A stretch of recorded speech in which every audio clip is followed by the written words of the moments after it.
안녕하십니까. 오늘 수요예배 오신 여러분 예수님의 이름으로 환영합니다.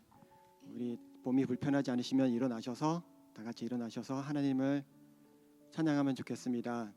지금 이 자리에 임재하시고 우리와 함께 계시는 하나님을 그 하나님께 우리의 마음을 온전히 드려서 그 하나님께 초점을 맞춰서 기쁨으로 그리고 감사함으로 찬양하면 좋겠습니다.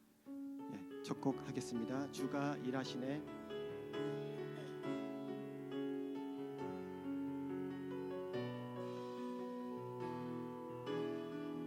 날이 저물어 갈 때,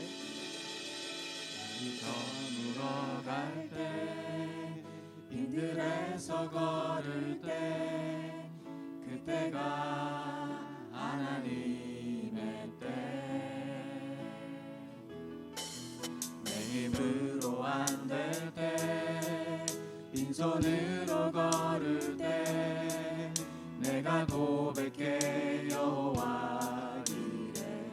날이 저물어 갈 때, 날이 저물어 갈 때, 빈들에서 걸을 때, 그때가 하나님의 때.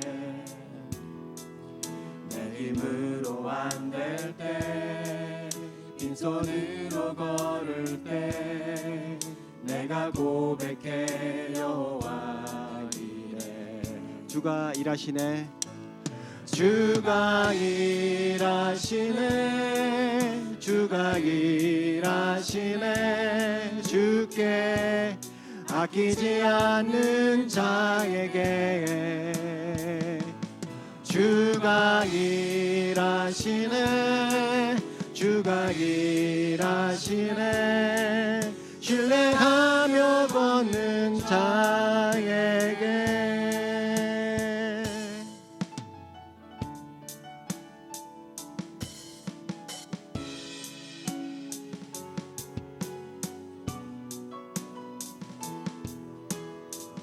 우리 모인 이곳에 우리 모인 이곳에 주님 함께 계시네.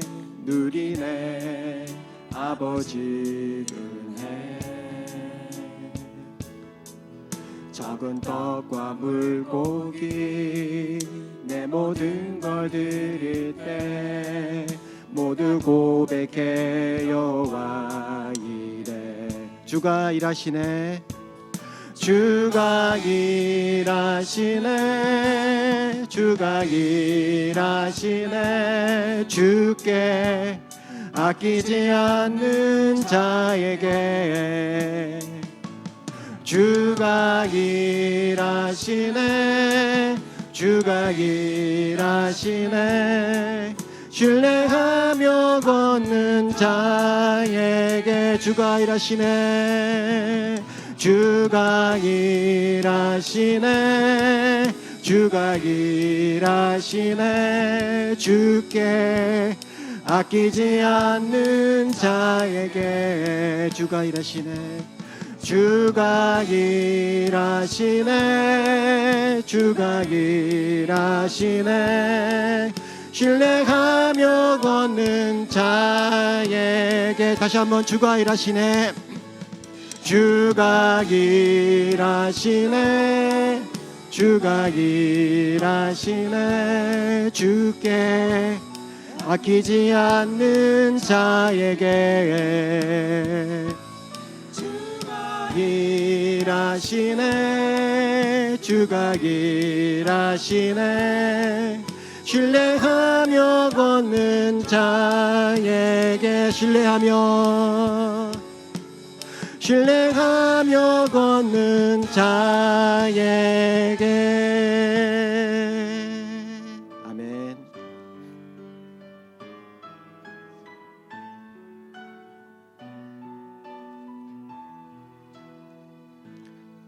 그 크신 하나님의 사랑 찬양하시겠습니다. 그 크신 하나님의 사랑 말로 다 영영 못하네. 저 높고 높은 별을 넘어 높고 낮은 땅 위에 죄범한 영혼 구하려 그 아들 보내사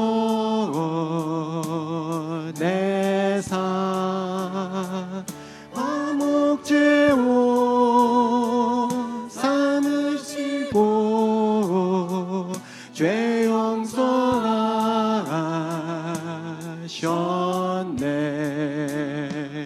하나님 크신 사랑은 증량다 못하며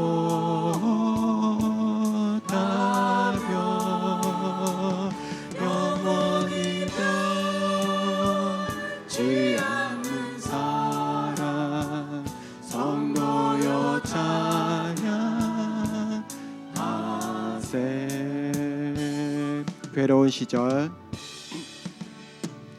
괴로운 시절 지나가고 땅 위에 여호와 생할 때 주 믿지 않던 영혼들은 큰 소리 외쳐 울어도 주 믿는 성도들에게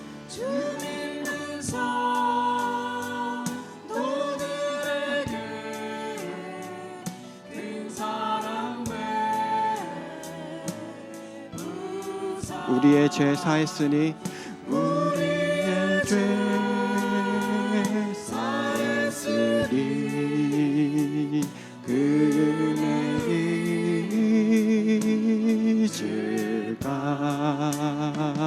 하나님 크신 사랑은 증량다 못하며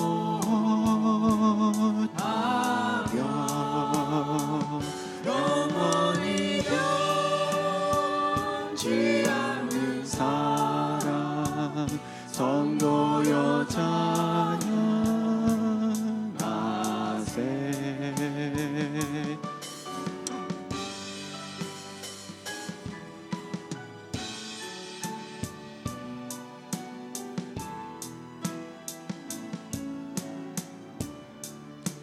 하늘을 두루마리 삼고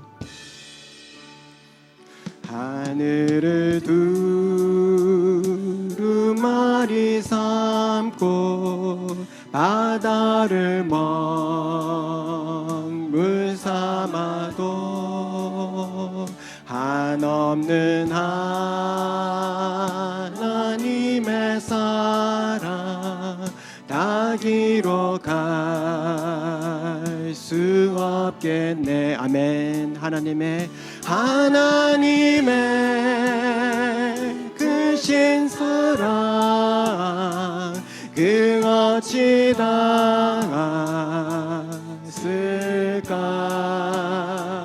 저 하늘 높이 쌓아도 채우지 못하리.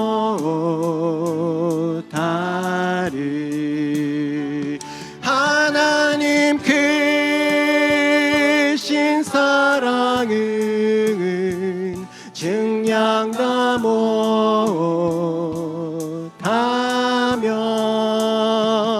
영원히 변치 않는 사랑 성도여 찬양하세. 한 번 더 하겠습니다. 하나님 크신 사랑은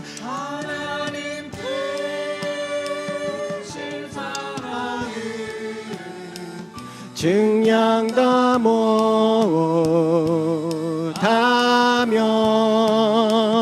영원히 변치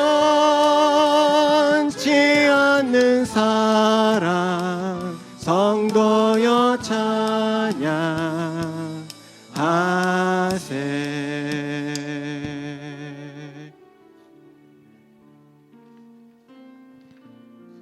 계속해서 고백하시겠습니다. 예수님보다 더 귀한 분은 없습니다. 이렇게 예수님보다 더 귀한 분은 없습니다. 고백하면 좋겠습니다.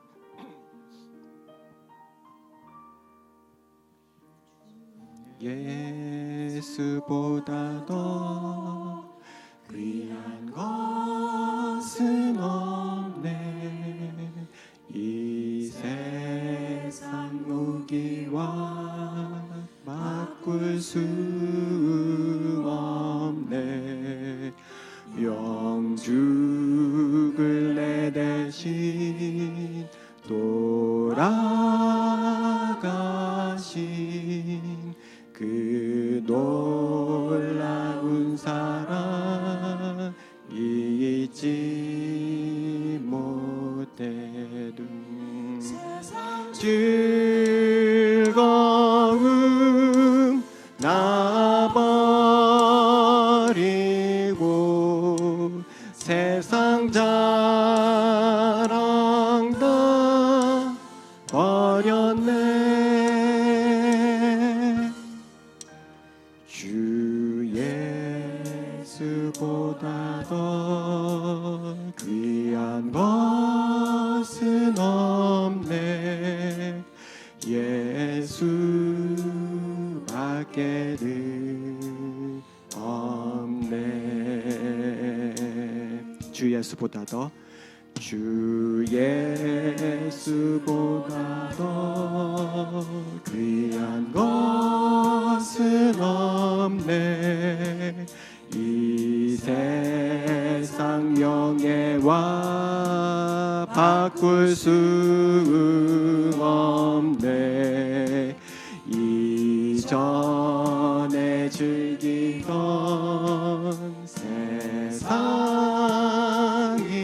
세상에도 주 사랑하는 마음 빼지 못해. 세상 즐거움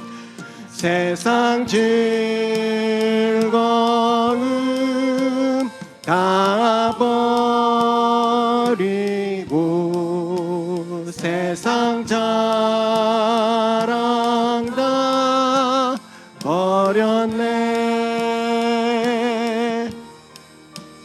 주 예수보다 더 귀한 것은 없네. 예수밖에는 없네.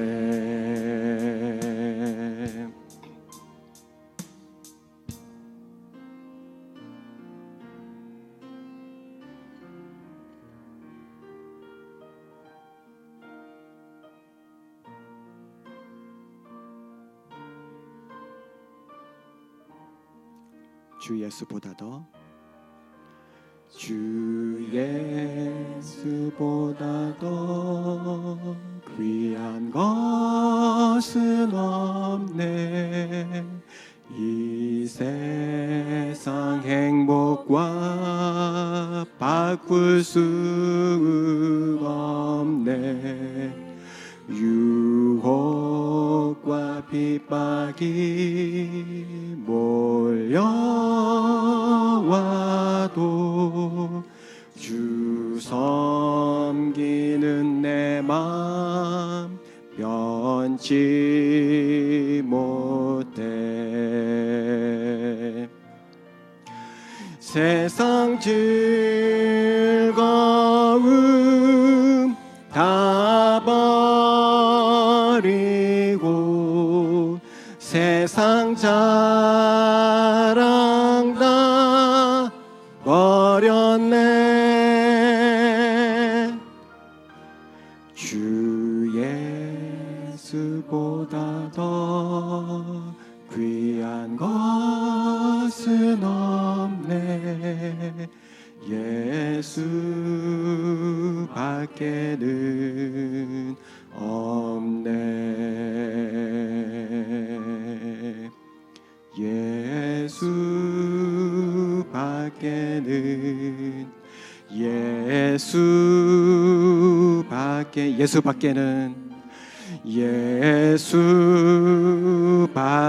예수밖에는 없네.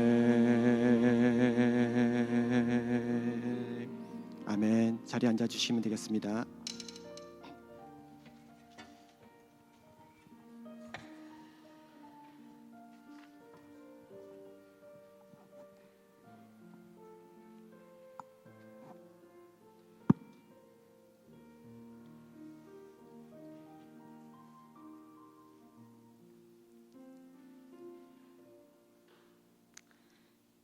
기도하시겠습니다. 우리 생명의 주인 되시는 예수 그리스도, 찬양과 영광 받으실 하나님 아버지, 은혜와 사랑에 감사드립니다. 이 시간 함께 모여 예배하고 진리의 말씀 안에서 믿음으로 성장할 수 있는 공동체를 허락하여 주셔서 감사드립니다. 부족하고 연약하지만 주님의 십자가 보혈의 공로와 은혜를 의지하며 주님께 나아옵니다. 주님을 사랑하고 삶의 우선순위가 주님의 말씀과 뜻을 먼저 구하는 공동체 되기를 기도합니다. 목사님들과 스태프들, 리더들, 그리고 공동체 안에 속한 한 사람 한 사람 모두가 참된 진리의 말씀과 성령의 충만함으로 맡겨진 사명을 넉넉히 감당할 수 있도록 힘과 능력과 지혜와 은혜를 덧입혀 주시옵소서. 한인부를 위해 기도합니다. 많은 분들의 수고와 헌신으로 맡은 바 소임을 다하고 계시는 분들이 주님이 주시는 능력과 도우심으로 모든 일을 힘있게 감당할 수 있는 은혜를 더하여 주시옵소서. 육의 연약함과 상황의 어려움 가운데서 힘들어하고 있는 분들을 도우시고 붙들어 주셔서 치유의 능력과 회복의 은혜를 베풀어 주시옵소서. 최소 목사님께서 비자 신청서를 내시고 인터뷰를 기다리고 계십니다. 이 시간을 허락하신 주님의 뜻과 이를 이루시고 성취하시는 하나님의 말씀을 믿음으로 취합니다. 모든 상황을 넘어서 일하시는 하나님의 능력과 은혜가 최선 목사님과 그 가정, 그리고 목사님을 기다리고 있는 한인부의 앞으로의 모든 길을 신실하고 선하게 인도하여 주시고 응답하여 주시며 이루실 주님께 감사와 영광을 올려드립니다. 하나님, 이 땅 가운데 주님의 나라가 임하게 하여 주십시오. 하나님의 정의와 공의가 바로 세워지고 무너지고 깨어져 거짓과 술수가 넘치는 세상 가운데 하나님을 경외함으로 진리의 영과 말씀으로 치유와 회복의 은혜가 임하게 하여 주십시오. 이 시간 찬양과 말씀과 기도를 통해 말씀하시는 주님을 듣기 원합니다. 우리에게 마음과 귀를 열고 겸손하게 주님을 만나는 시간 될 수 있도록 은혜를 베풀어 주시옵소서. 감사드리며 예수님 이름으로 기도합니다.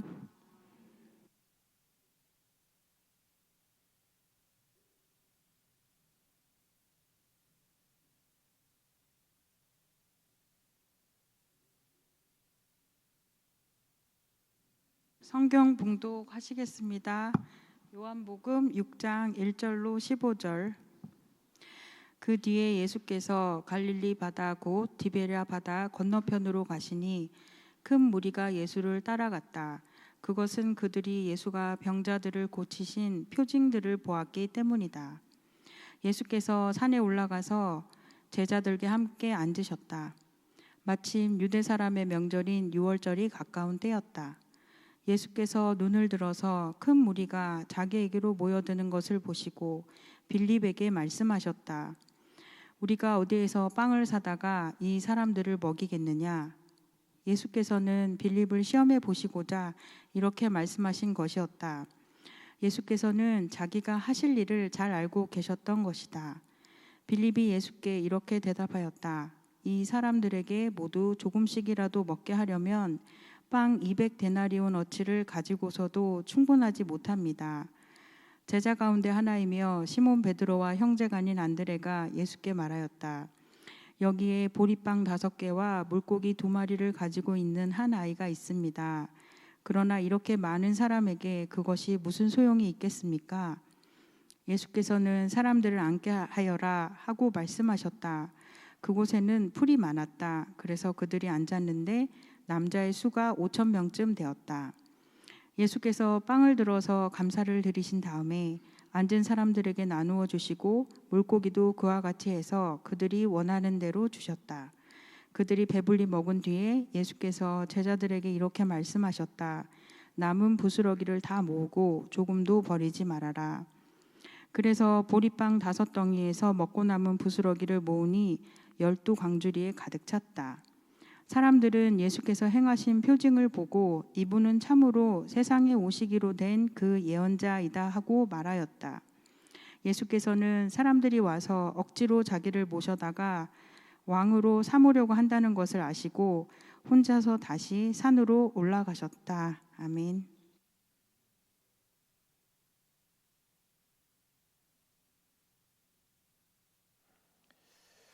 예, 감사합니다. 우리가 계속 요한복음을 이제 우리 말씀 안에 거하기 이 책으로도 묵상을 하고 있고, 또 이 스케줄에 맞춰서 수요일 날에도 또 주일 날에도 이제 그 설교가 전해지고, 수요일 날에도 이렇게 연속해서 이 맞춰서 하니까 너무 좋은 것 같아요. 그래서 우리가 그냥 그 같이 이 말씀을 묵상하는 이 가운데 우리가 요한복음에 드러난 그 예수님에 대해서 더 깊게 알고 이 말씀을 그냥 이렇게 단편적으로 여기서 조금 저기서 조금 이렇게 아는 것보다도 이렇게 쭉 연결해서 이렇게 알게 되니까 너무 좋은 것 같고, 계속 이 묵상이 은혜롭게 진행되기를 바랍니다. 근데 제가 오늘 설교 말씀 드리기 전에 간단히 기도 제목 하나가 있는데요. 우리 이제 2월 19일, 20일, 21일 이제 한 2주 정도 남았죠. 그때 우리 교회에서 그 일본 분들 그 전도대회가 있습니다. 이게 이제 매년 1년에 한 번 하는 건데, 뭐 LA에서도 했고 시애틀에서도 했고, 그런데 이게 굉장히 그 일본 분들한테는 굉장히 아주 참 그 중요한 그 이제 전도 대회거든요. 그래서 이제 이쪽 근방에 사시는 분들뿐만이 아니라 그 각지에서 이제 모이게 되는데요. 그래서 우리 일본 그 사역부 우리 요시키 목사님이 아주 지금 너무 열심히 막 준비하느라고 수고를 하고 계시고, 또 저희 한인 사역부에 그 2월 20일 금요일 저녁 식사하는 것을 좀 준비해 달라고 그렇게 부탁을 하셨습니다. 그래서 우리 조치자 자매님하고 이제 또 그 팀이 이제 도와드리기로 했는데, 하여튼 그 이번 전도대에서 많은 열매가 맺힐 수 있도록 우리 열심히 좀 기도해 주시면 참 좋겠고요. 또 이거를 또 어떤 모양이든지 봉사로 이렇게 돕기 원하시는 분들은 저에게 또 말씀해 주시면 참 좋겠습니다. 전에 우리 일본 분들 그 비디오에 한번 나온 것 같은데, 일본 분들이 일본 안에 있는 것보다 이분들이 바깥에 나와 있을 때 예수님을 믿을 확률이 가능성이 몇백 배가 더 높다 그래요. 그래서 이 정말 좋은 기회인데 하여튼 기도 많이 해주시고 도와주시기 바랍니다. 예, 오늘 말씀 보겠습니다. 이 요한복음을 이렇게 쭉 읽으시는 분들이 자주 질문하는 것이 하나가 있는데요. 그것은 요한복음에는 왜 다른 복음서에 있는 성만찬을 제정하는 장면이 없냐, 이렇게 물어보시는 분들이 가끔 있습니다. 그러니까 마태, 마가, 누가복음에 보게 되면 십자가로 가시기 전 그 마지막 만찬에서 예수님께서 제자들과 함께 이 빵과 포도주를 나누어 주시고 이것을 행하여 나를 기념하라, 이 성만찬을 제정하시거든요. 그런데 요한복음에서는 그런 장면이 없고요. 대신 예수님께서 제자들의 발을 씻는 장면이 이제 13장에 나와 있습니다. 어떻게 된 일일까요? 요한복음에서는 이 성만찬 자체를 무시하고 있는 걸까요? 그렇지 않습니다. 제가 여러 번 이제 이미 말씀을 드렸지만 이 요한복음은 마가복음을 읽은 사람들을 위해서 또는 마가복음과 함께 읽도록 디자인되어 있습니다. 오늘 본문은 특히 이 마가복음 6장의 이 오병이어 이야기와 함께 읽어야 그 의미가 드러납니다. 이 요한복음에는 이 성만찬을 제정하는 장면은 없지만 성만찬을 제정하신 주님의 뜻이 무엇인지를 깊게 드러냅니다. 이게 먼저 우리가 보았지만은 2장 1절부터 11절에 그 가나의 혼인 잔치, 거기서 이제 첫 번째 표징을 행하시는데요. 그때 우리는 예수께서 그 포도주를 풍성하게 공급해 주시니라는 분이라는 것을 이제 알게 되었고요. 오늘 본문에서는 예수님께서 빵을 공급해 주십니다. 그러니까 성만찬의 두 요소, 그 빵과 포도주를 공급해 주시는 분, 그분은 다름 아닌 예수님으로 드러나고, 이제 앞으로 전개되는 이 요한복음의 전체 이야기를 통해서 그 빵과 포도주가 무엇을 상징하는지를 이제 차근차근 보여주게 되는데요. 그래서 오늘 본문이 이 성만찬을 그 배경으로 읽으면 참 좋고요. 특히 이 오병이어라고 보통 우리가 이 어려운 한자 말인데 사실은 그 떡 5개와 물고기 2마리 이야기죠. 이 기적은 전체 4복음서를 아무리 통틀어 봐도 이 4복음서 모든 복음서에 다 기록되어 있는 예수님의 행하신 기적은 이거밖에 없습니다. 그러니까 이 예수님께서 행하신 기적 중에서 정말 중요한 그 기적이라는 것이죠. 그 유일한 것이고요. 자, 근데 오늘 본문을 이렇게 보게 되면 15절인데 분명히 두 부분으로 되어 있는 것을 우리가 발견할 수 있습니다. 1절부터 4절까지가 한 문단이고 5절부터 이제 15절까지로 되어 있는데요. 1절부터 4절까지에서는 이 오병이어의 이야기가 어떤 상황에서 일어났는지 알려주는데 여기 중요한 몇 가지가 이제 드러납니다.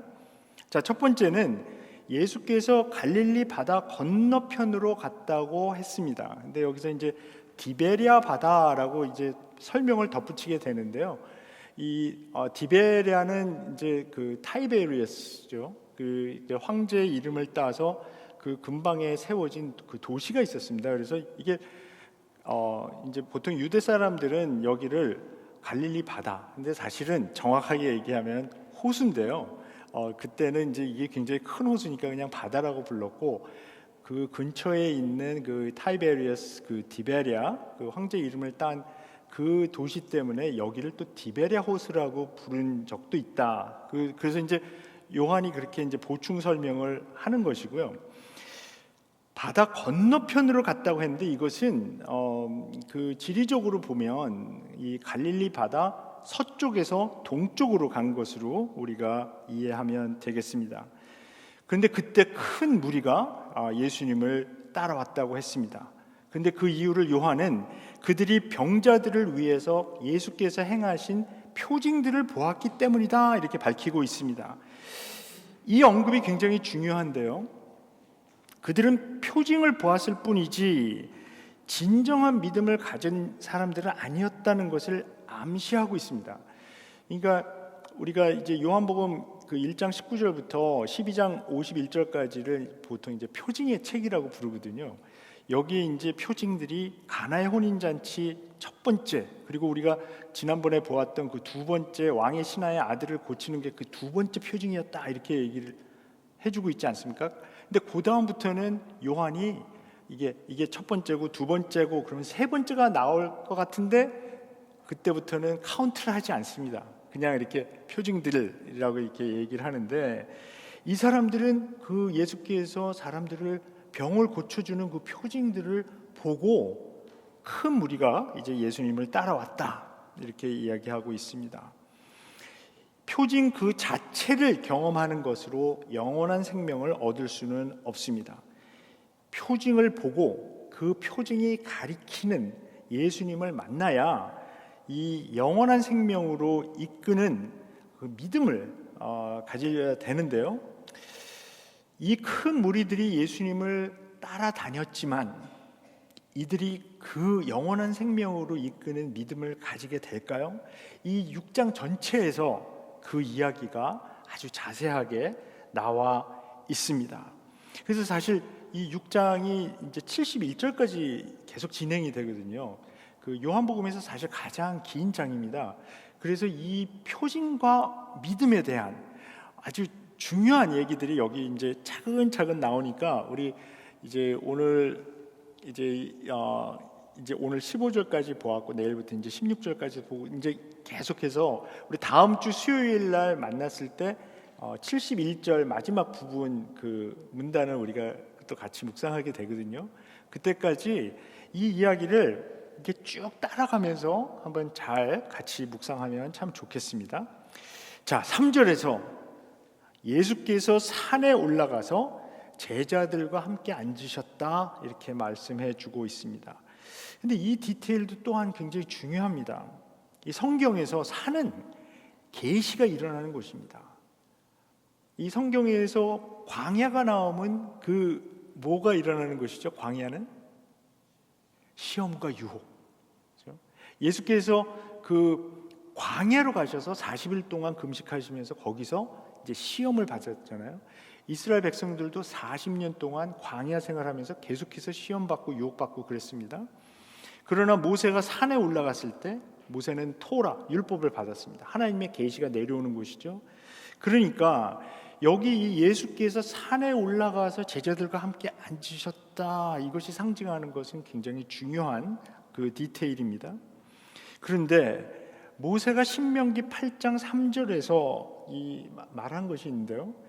이 오늘 이 오병이어의 이야기의 핵심을 거기서 짚어주거든요. 그래서 우리 신명기 8장 3절 한번 같이 읽어보도록 하겠습니다. 우리 한 목소리를 한번 같이 읽어보겠습니다. 시작.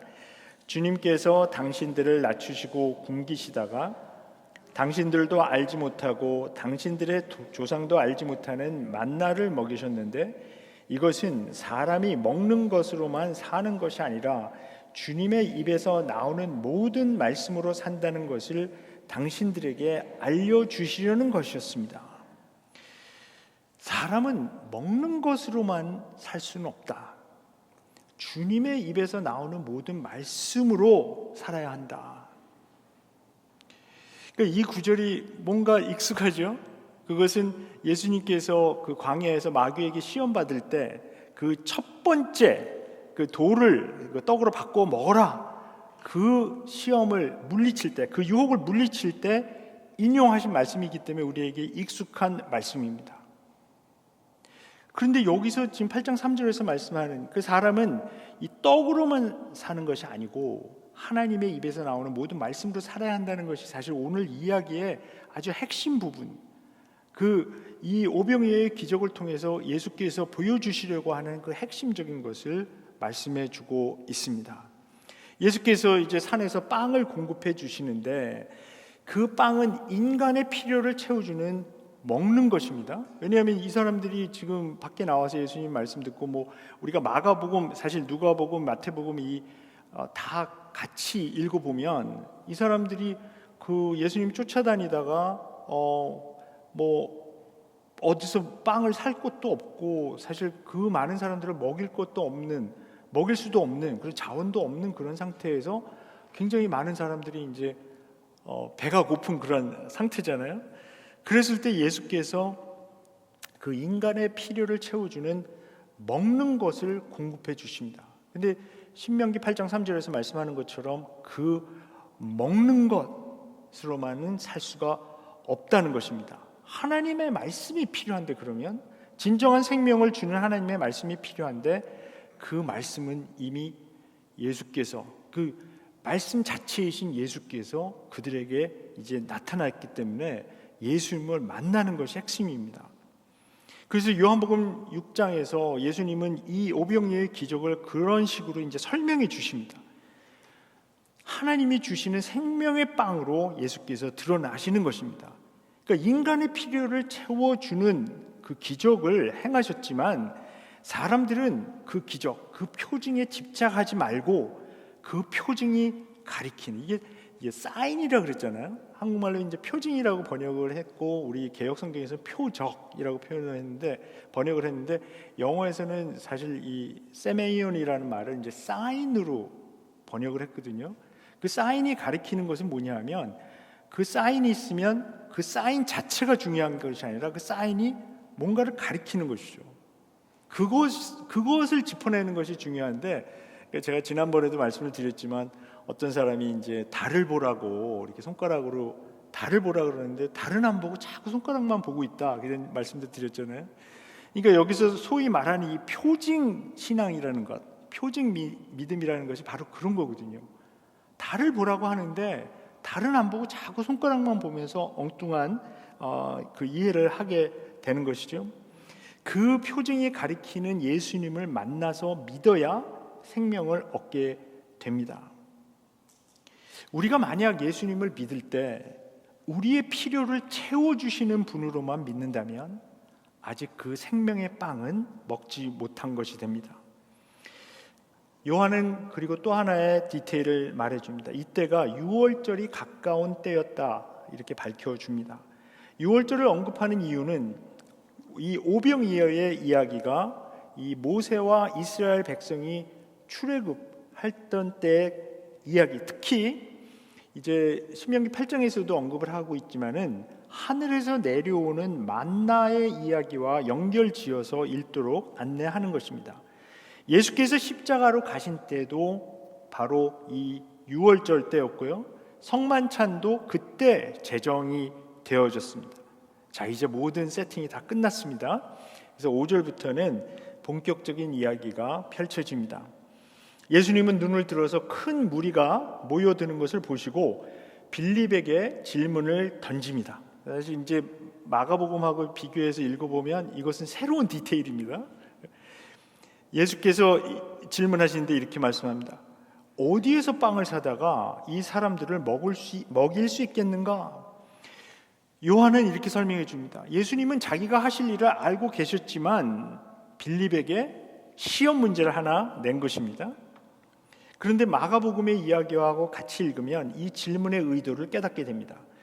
예수님이 제자들이 깨닫기 원하는 것은 오직 하늘에서 내려오는 만나가 그 필요를 충족시켜 줄 수 있다는 것입니다. 근데 아직 제자들에게는 그런 인사이트가 없습니다. 빌립의 대답은 땅의 관점에 머물러 있지만 근데 사실 따지고 보면 대단히 현실적인 대답입니다. 그 10절에 보니까 남자만 5,000명이라고 했으니까 여자들과 아이들까지 다 합치면 그 숫자가 굉장히 많은데요. 당시 한 데나리온이 이 보통 노동자의 하루 품삯이라고 알려져 있습니다. 자, 그렇다면 200데나리온은 그 노동자가 그 반년 동안 계속 일하면서 모아도 하나도 쓰지 않고 모아도 그 모을 수 있는 금액보다도 훨씬 큰 금액이죠. 그러니까 굉장히 큰 금액입니다. 근데 이 많은 사람들을 한꺼번에 먹이려면 그 200데나리온 갖고도 충분하지 않다, 그렇게 빌립이 대답을 합니다. 그때 시몬 베드로의 형제인 안드레가 한 아이를 데려옵니다. 이 요한복음에서는 이 시몬 베드로의 이 형제 안드레가 아주 중요한 역할을 하거든요. 이 시몬 베드로도 사실 이 안드레가 먼저 믿고 데려온 거고요. 여기서도 또 중요한 역할을 하게 되는데 이 아이가 보리빵 5개와 물고기 2마리를 가지고 있었다, 이렇게 밝히고 있습니다. 이 보리빵이라고 상세하게 밝혀주는 것은 이 보리빵이 가난한 사람들이 그 당시에 먹던 주식이었기 때문이고요. 그래서 이제 굉장히 이 교회 역사를 보게 되면 상당히 오랫동안 이 초대 교회에서부터 시작해서 성만찬을 할 때는 항상 이 보리빵을 사용했다는 기록이 있습니다. 이 가난한 한 아이가 가져온 것이 보잘것없었지만 그것으로 많은 사람들이 원하는 만큼 먹게 되는 기적이 일어났다. 그러니까 이제 공관복음에서, 그러니까 마가복음, 누가복음, 마태복음에서 이야기해 주려는 것은 여기에 굉장히 초점이 있습니다. 그러니까 우리가 가진 것이 얼마 되지 않더라도 그것이 주님께 드려지고 주님께서 그것을 축복해 주시고 사용하실 때 많은 혜택이 많은 사람들에게 돌아간다. 그런 또 진리가 있습니다. 이건 사실입니다. 그런데 안드레의 반응도 아이를 데려오긴 했지만은 이걸 갖고 그 많은 사람들을 먹이는데 별 소용이 없다, 이렇게 이야기하는 거죠. 역시 안드레의 생각도 현실적인 생각입니다. 자, 근데 이제 예수께서 말씀하십니다. 우리 가나의 혼인잔치 표징 이야기에서도 이 구성이 굉장히 비슷하게 이제 흘러가는데요. 예수님께서 이제 주도권을 딱 주시고 이것을 예수님께서 명하신 대로 하라고 이렇게 명하신 대로 하는 그 이야기들이 이제 펼쳐지는데, 일단 예수님께서는 사람들을 앉게 하라 이렇게 명령합니다. 마가복음에 보게 되면 사람들을 50명, 100명씩 이렇게 그룹을 져서 앉혀라 이렇게 말씀하시는데, 여기에는 그 디테일은 생략이 되어 있습니다. 그런데 마가복음하고 또 공통되는 것은 그곳에 풀이 많았다라고 이렇게 알려주고 있잖아요. 이것은 당시 이게 6월절이 가까운 때니까 이 봄이라는 것을 이제 확인해 주고 있습니다. 예수께서는 빵을 들어서 감사를 드리신 다음에 나누어 주셨다 이렇게 말하고 있습니다. 이 마가복음과 또 비교를 해보면 흥미롭습니다. 마가복음에서는 하늘을 보시고 빵을 축복했다고 나오고 있습니다. 그리고 그 다음에 제자들에게 그 빵을 주시고 사람들에게 나누어 주게 했는데, 여기서는 단지 감사드렸다라고만 말하고 있습니다. 이 요한이 사용하는 이 동사는 유카리스테오라는 동사인데요.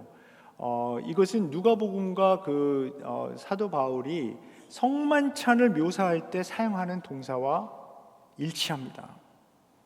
그러니까 이 단어에서 영어로 성만찬을 의미하는 유카리스트라는 단어가 나왔고요. 아직도 널리 사용되는 단어죠. 이 감사한다. 지금 그리스에 가서도 이 감사한다 얘기를 할 때 유카리스토 이렇게 얘기를 하는데, 아무튼 요한은 분명히 이 사건을 성만찬의 맥락에서 말해주고 있습니다.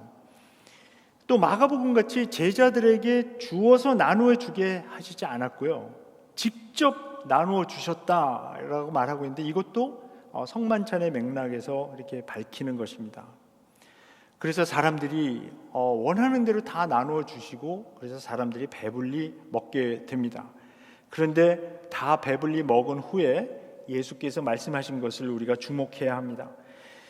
제자들에게 남은 부스러기를 다 모으고 조금도 버리지 말라고 하십니다. 이게 어떤 의미일까요? 이 출애굽기 16장에 보면 이 만나 이야기가 나오는데, 거기에 이런 말씀이 있습니다. 출애굽기 16장 19절부터 21절까지 제가 한번 읽어보겠습니다. 모세가 그들에게 아무도 아침까지 그것을 남겨두지 말라고 하였다. 그런데 어떤 사람들은 모세의 말을 듣지 않고 아침까지 그것을 남겨두었다. 그랬더니 남겨둔 곳에서는 벌레가 생기고 악취가 풍겼다. 모세가 그들에게 몹시 화를 내었다. 그래서 그들은 아침마다 자기들이 먹을 만큼씩만 거두었다.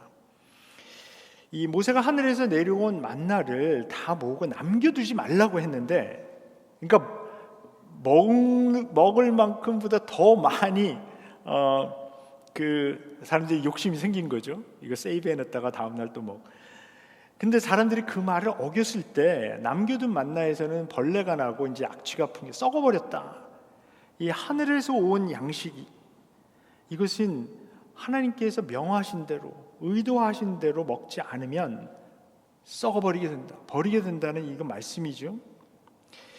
예수께서 버리지 말라고 했을 때의 같은 단어가 6장 27절에 다시 등장합니다. 이렇게 말씀합니다. 너희는 썩어 없어질 양식을 얻으려고 일하지 말고 영생에 이르도록 남아있을 양식을 얻으려고 일하여라. 이 썩어 없어질이라고 번역된 단어가 버리다라와 같은 단어입니다. 아폴룸이라는 단어인데요, 예수님은 또한 하늘의 아버지가 자기에게 주신 사람을 한 사람도 잃어버리지 않고 모두 살리겠다고 하시면서 이제 39절에서 이렇게 말씀합니다. 나를 보내신 분의 뜻은 내게 주신 사람을 내가 한 사람도 잃어버리지 않고 마지막 날에 모두 살리는 일이다. 여기서도 잃어버리다라고 번역된 단어가 같은 단어입니다. 그래서 보면 이 버리다, 썩어 없어지다, 잃어버리다, 이게 전부 다 같은 단어로 이루어져 있거든요. 이 제자들이 모았던 12광주리는 그러므로 12제자들이 상징하는 새로운 하나님의 백성을 가리킵니다. 이게 굉장히 중요한데요. 왜 그러냐 하면 이 6장 마지막에 우리가 다음 주에 좀 자세히 보겠지만은 이 마지막에 가게 되면 제가 이제 지난주에 우리 성경에서 가장 무서운 구절 말씀드렸죠. 6장 66절 666 그 구절에서 그때부터 사람들이, 많은 제자들이 예수님을 따라다니는 것을 중단하고 예수님을 떠났다. 무시무시한 말씀 아닙니까? 그런데도 제자들은, 사실 이 12제자들은 남습니다. 그래서 67절과 68절에 보게 되면 이렇게 말씀합니다. 예수께서 12제자에게 물으셨다. 너희까지도 떠나가려 하느냐? 시몬 베드로가 대답하였다. 주님, 우리가 누구에게로 가겠습니까? 주님께는 영생의 말씀이 있습니다. 이 문제에 대해서는 이제 다음 주에 제가 좀 더 자세히 말씀을 드리겠습니다. 자, 이 큰 무리가 처음부터 예수님을 따라온 것은 그들이 예수님을 치유자로 보았기 때문이었습니다. 다른 말로 하면 그들의 필요를 채워줄 수 있는 분으로 보았기 때문에 이 큰 무리가 따라왔습니다. 이 보리빵 5개와 물고기 2마리로 그 많은 사람들을 이 먹이시는 능력을 보고 이 사람들이 어떻게 생각했겠습니까? 이 사람은 우리의 기대를 저버리지 않았다. 우리의 기대가 틀리지 않았고, 사실 우리가 뭐를 기대했던 간에 그거를 더 뛰어넘는 엄청난 분이라는 것을 깨달았던 것입니다. 이제 이스라엘 백성을 이집트에서 구출해냈고 광야에서 만나를 먹게 해준 이 모세가 이 신명기 18장 15절을 보면 예언을 하나 합니다. 하나님께서 자기와 같은 예언자를 보내주실 것이다 예언을 하는데요, 이렇게 예언하죠. 당신들의 하나님은 당신들의 동족 가운데서 나와 같은 예언자 한 사람을 일으켜 세워주실 것이니 당신들은 그의 말을 들어야 합니다. 제가 오래전에 한 무슬림 그 신자하고 이제 그 일주일에 한 번씩 만나서 성경 공부를 한 적이 있거든요. 그래서 저는 뭐 어떻게 해서든지 좀 전도를 해보려고 굉장히 열심히 이제 했는데 그 친구가 그 이슬람에서는 이 신명기 18장 15절의 이 똑같은 예언을 자기들도 믿는다 이렇게 얘기를 하면서 이 모세가 예언한 그 예언자는 모하메드다 이렇게 주장을 해서 몇 시간 싸운 적이 있는데, 아무튼 그게 갑자기 생각이 나네요. 근데 이 사람들, 이 큰 무리도 예수께서 행한 표징을 보고 예수가 바로 그 예언자라고 흥분했던 것이 분명합니다. 이분이 바로 모세가 약속했던 이 세상으로 하나님께서 보내시기로 한 그 예언자가 분명하다. 오랫동안 기다리던 그분이 드디어 오셨구나. 마침내 이 지긋지긋한 로마 제국에서 해방될 수 있는 일이 왔구나 믿었을지도 모릅니다. 정치적으로, 경제적으로 우리의 문제를 다 해결해 줄 수 있는 예언자가 드디어 나타났구나. 이 사람은 우리의 왕이 되어야 한다. 급기야 그들은 억지로 예수를 데려다가 왕으로 삼으려고 했고, 예수님은 그걸 아시고 혼자서 다시 산으로 물러가셨다. 이렇게 해서 오늘 이야기가 끝이 납니다. 이 오늘 본문의 표징 이야기에서 예수님은 빵을 풍성히 공급해 주시는 분으로 드러납니다. 그 빵은 땅에서 인간의 필요를 채워주는 양식이지만 예수께서 정말 주시기 원하는 빵은 영원한 생명의 빵이라는 것을 우리가 잊어서는 안 됩니다. 출애굽기의 만나 이야기에서도 하나님이 공급해 주시는 만나도 그 주시는 목적과 방법대로 취해야지, 그렇지 않으면 벌레가 나고 썩어버렸습니다.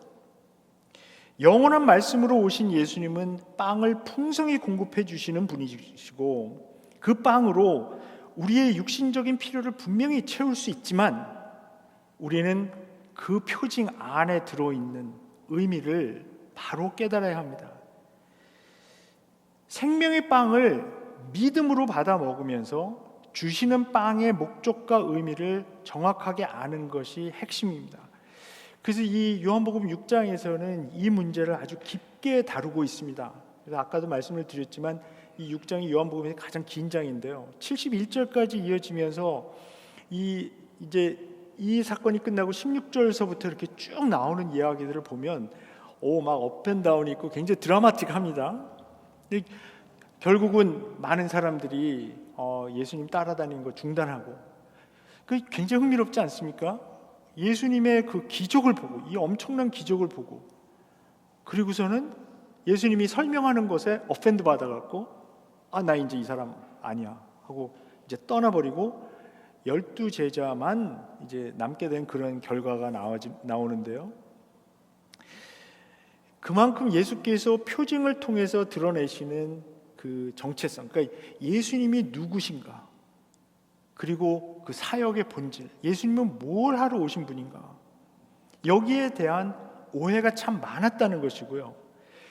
결국 그런 표징만 보고, 그런 기적만 보고 잘못 생각하면서 따라오던 사람들이 떠나버리는 일이 벌어집니다. 그들은 자기들의 필요를 채우기 위해서 예수님을 따라왔고요. 오병이어의 기적을 경험하면서 이분이 바로 자기들의 필요를 채워줄 하나님이 보낸 예언자라고 분명히 믿었습니다. 그래서 그들이 억지로 예수님을 잡아다가 자기들의 왕으로 삼으려고 했죠.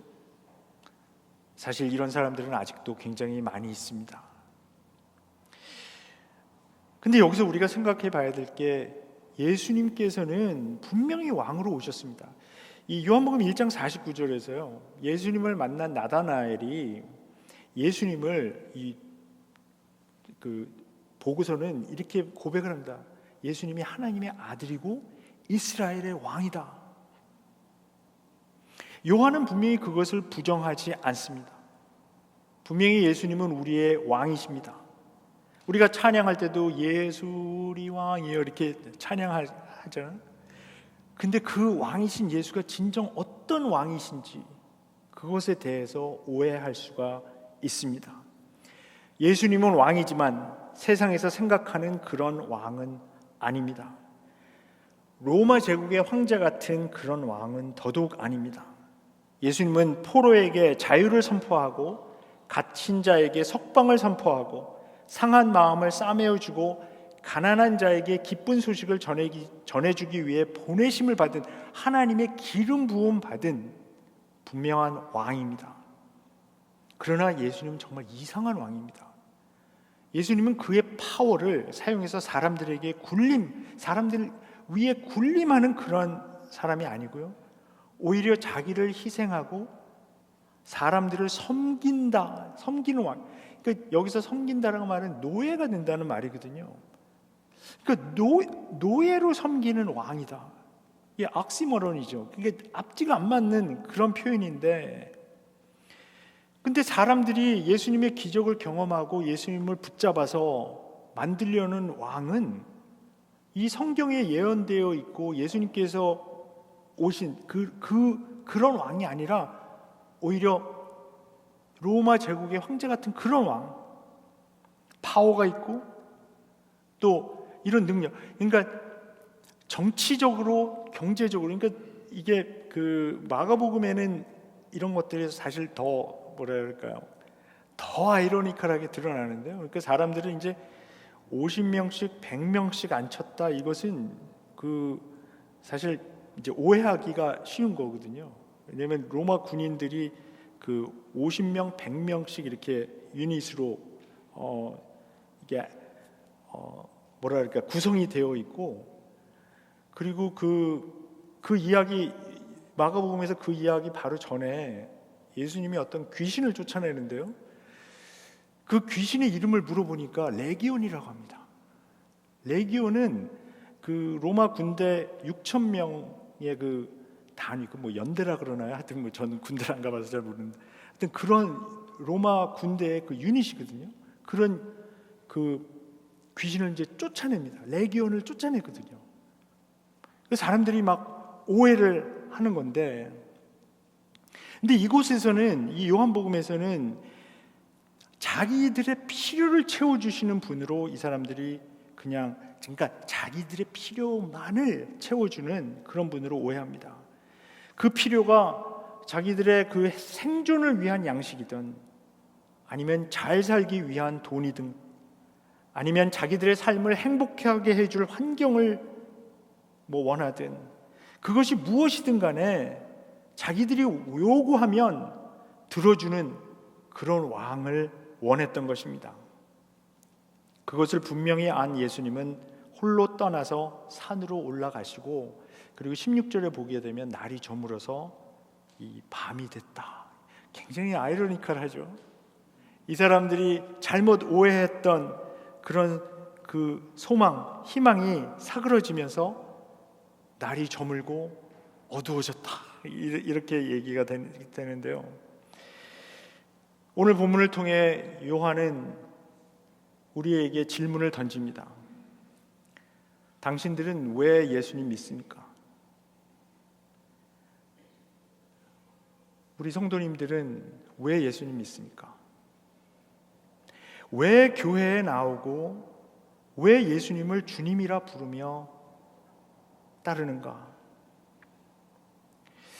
오늘 본문에 나오는 이 큰 무리가 예수님을 따라왔던 이유는 예수가 병자들을 고치시는 표징들을 보았기 때문이라고 했습니다.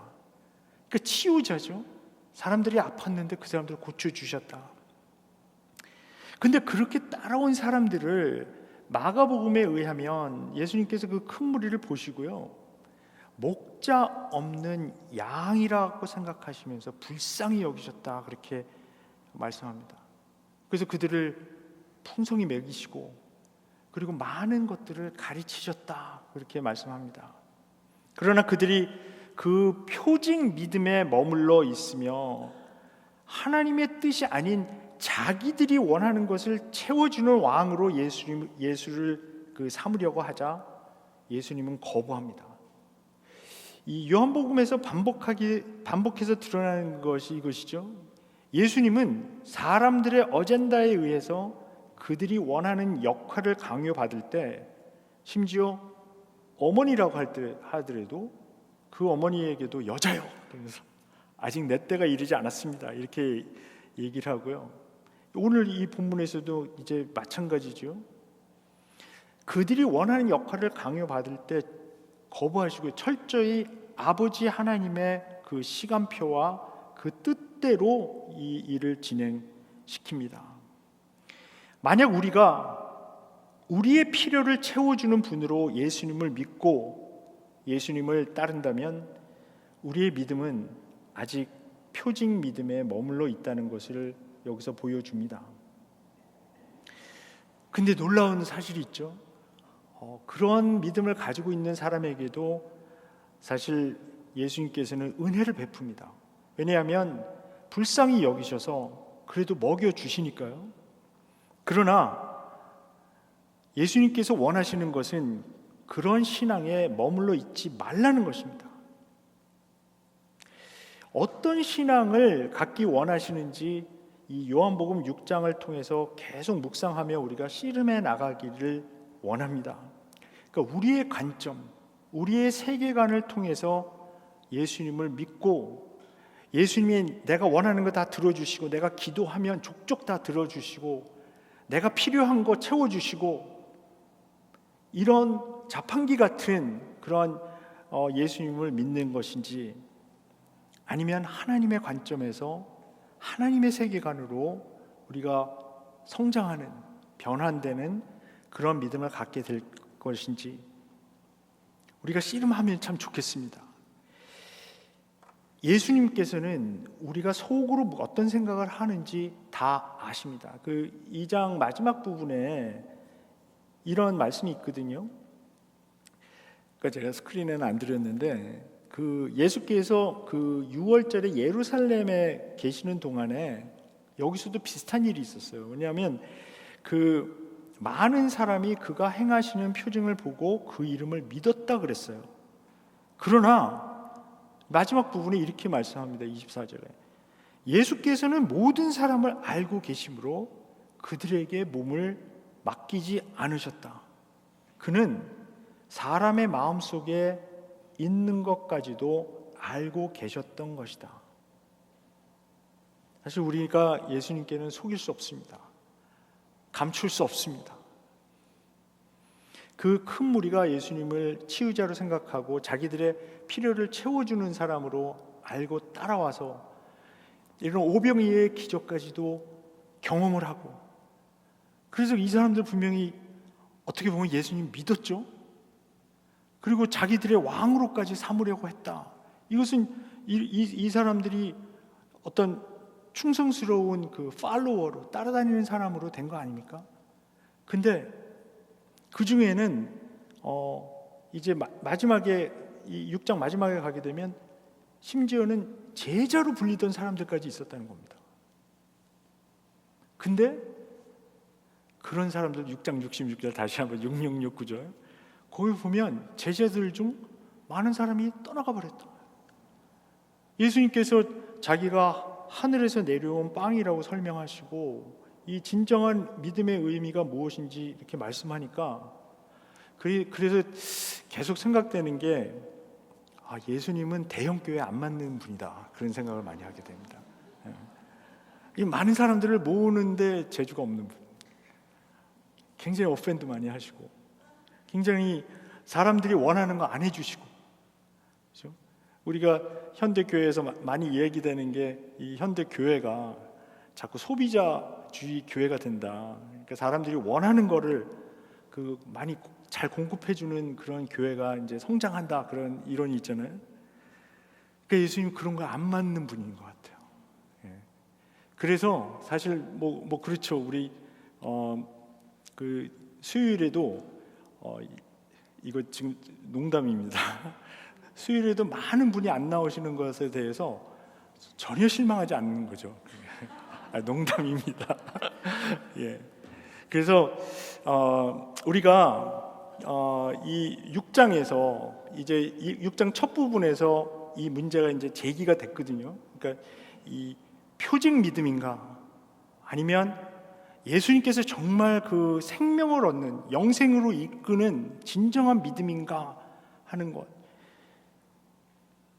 요한이 던지는 그 질문 우리가 심각하게 좀 받아들였으면 참 좋겠습니다. 우리가 왜 예수님을 믿는지, 우리의 필요를 채우기 위해서, 우리가 원하는 것을 얻기 위해서 예수님을 믿는 것인지, 아니면 정말 예수님을 우리의 왕으로 모시고 내 의지가 아니고 내 뜻과 내 계획이 아닌 예수님께서 원하시는 방법대로, 예수님의 어젠다대로, 그 뜻대로 계속 믿고 갈 것인지. 요한복음에서 계속 도전하는 것은 바로 그런 믿음만이 영원한 생명으로 이끄는 진정한 믿음이 될 것이다, 이렇게 말씀합니다. 그래서 우리 한번 같이 기도하면 좋겠습니다. 우리 좀 이렇게 묵상으로 기도하면 좋겠는데요.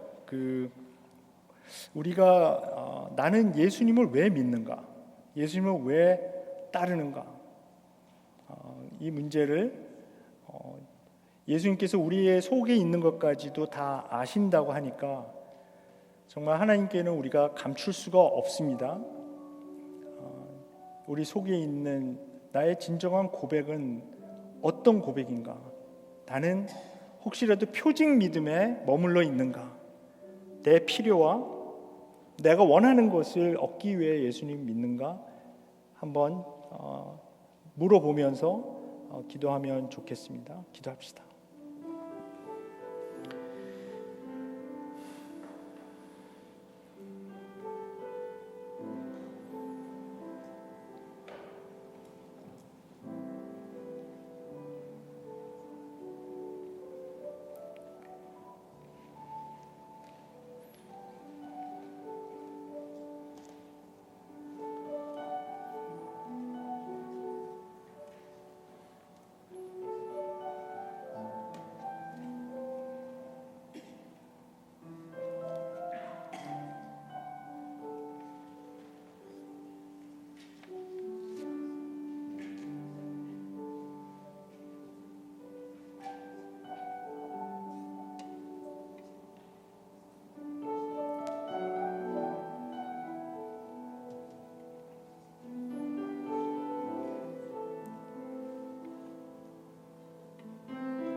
하나님 감사합니다.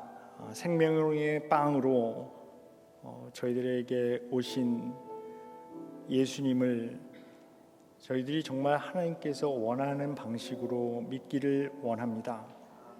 혹시라도 저희들이 표적 믿음에 머물러 있다면 하나님 저희들을 깨우쳐 주시고 저희들의 마음을 다시 잡고 진정한 생명 되신 예수님을 올바로 믿을 수 있도록 도와주시옵소서.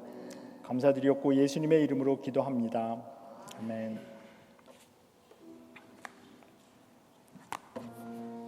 네, 일어나셔서 주 예수보다도 귀한 것은 없네 3절로 이렇게 고백하면 좋겠습니다. 주 예수보다도 귀한 것은 없네. 이 세상 행복과 바꿀 수 없네. 유혹과 핍박이 몰려와도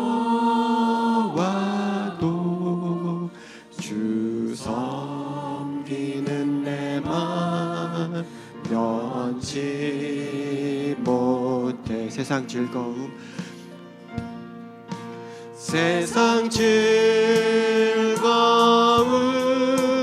다 버리고 세상 자랑 다 버렸네. 주 예수보다도 귀한 것은 없네. 예수밖에는 없네.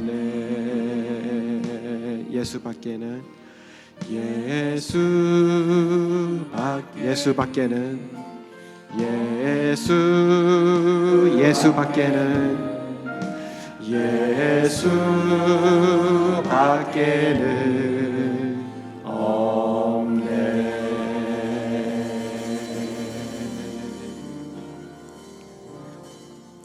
이제는 우리 주 예수 그리스도의 한없는 은혜와 하나님의 극진하신 사랑하심과 성령님의 그 좋은 교제가 이제 예수님을 올바로 믿고 따라가기를 염원하는 우리 귀한 성도들 머리머리 위에 지금부터 영원까지 함께 하시옵기를 간절히 축원하옵나이다.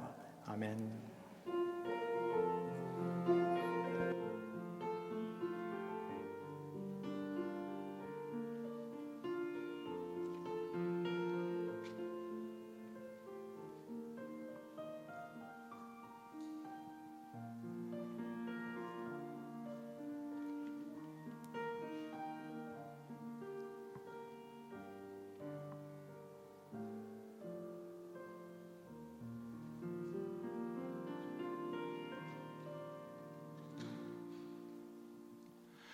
안녕하세요. 권고 말씀드리겠습니다. 이번 주 토요일 날 오전 8시에 담넘기 선교기도회가 콜롬비아룸에서 있습니다. 이어서 9시 반에는 담넘기 목자와 또 그다음에 방장 모임이 있겠습니다. 계속해서 이어지니까 방장님들과 안식 목자님들의 많은 참석을 부탁드리겠습니다. 다음 주 2월 18일 재수요일 날 예배가 있습니다. 재수요일 예배는 대예배실에서 함께 드리게 되는데요. 그래서 한인부 채플 예배는 없습니다. 다 함께 대예배실에서 함께 모여서 예배드리면 좋겠습니다. 언약 멤버십 갱신을 하고 있습니다. 이번 주 일요일 2월 8일까지 모두 맞춰주시면 감사하겠습니다. 앱으로도 하실 수 있고 그다음에 그 서류로도 있으니까 그 로비에서 하셔도 되고요. 앱으로도 하시면 간편하게 하실 수 있습니다. 그리고 그 커뮤니티 클래스가 이번 주 일요일과 다음 주 2월 15일 두 번에 걸쳐서 있습니다. 혹시 아직까지 받지 못하신 분이나 새로 신청하시는 분들은 클래스를 들으시면 좋겠습니다. 네, 밖에 다가가 마련되어 있습니다. 함께 하시고 평안히 돌아가십시오.